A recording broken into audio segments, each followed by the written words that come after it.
Welcome to The Explainer. Today, we're unpacking Miller's Pyramid, the evolution of clinical competence assessment. We're going to learn exactly how modern medical education ensures that doctors can actually save lives under intense pressure, instead of just acing paper exams.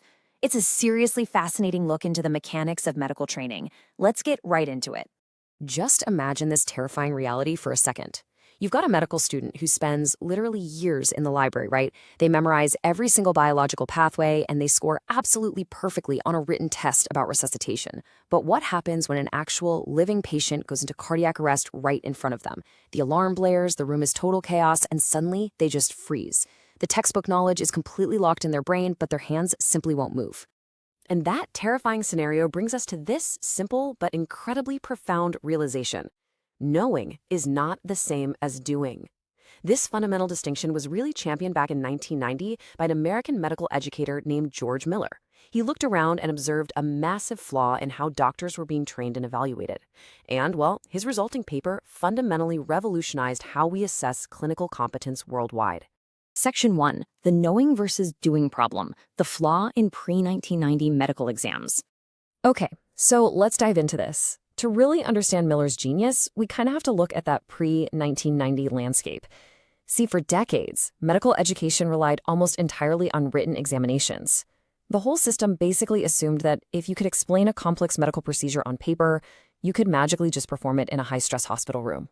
But obviously, a written exam completely fails to test actual performance in a physical clinical setting. So Miller's solution was this brilliant four-level framework structured as a pyramid. It moves in a straight line. First, knows, then knows how, up to shows how, and finally reaching the peak, does. It progresses super deliberately from basic, foundational knowledge all the way up to actual real-world performance. Section 2. Climbing Miller's Pyramid, the 4 levels of competence. So the foundation of this pyramid is knows. This simply describes the possession of factual knowledge. A student at this base level can easily answer your standard multiple-choice questions or short written exams. For example, they know exactly what neutropenic sepsis is. They can write down the definition, they can list out the risk factors, and they can recite the mortality statistics. They've got the facts down cold, but, that is exactly where it stops. Moving up one step, we reach knows how. Here, the student can actually apply that factual knowledge to a specific problem. So, if you give them a clinical scenario about a neutropenic patient, they can verbally walk you through their management plan step by step. They can reason through it out loud.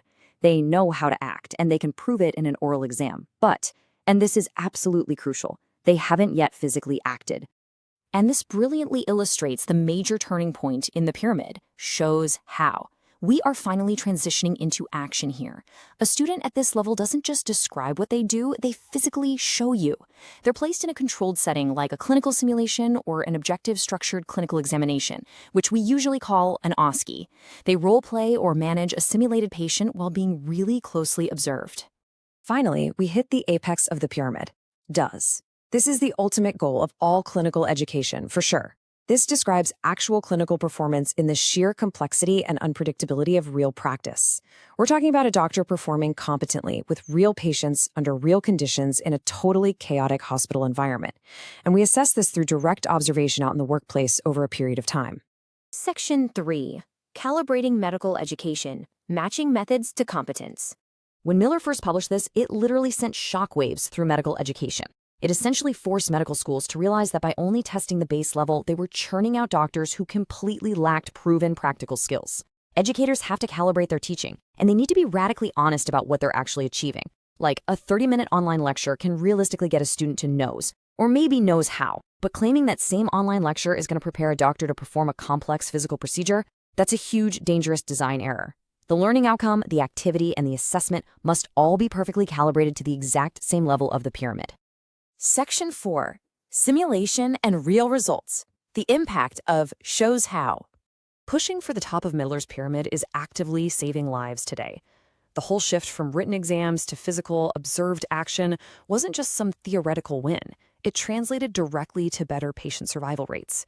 Rigorous research from top-tier institutions, including Johns Hopkins and the Karolinska Institute, has looked really closely at this. They examine the relationship between simulation-based education, which targets that critical shows how level, and real clinical performance, the does level. They really wanted to prove that mastering a simulation actually makes you a better doctor out there on a real ward. So the crucial point is this. A landmark systematic review published in Academic Medicine by McGahey and colleagues found exactly that.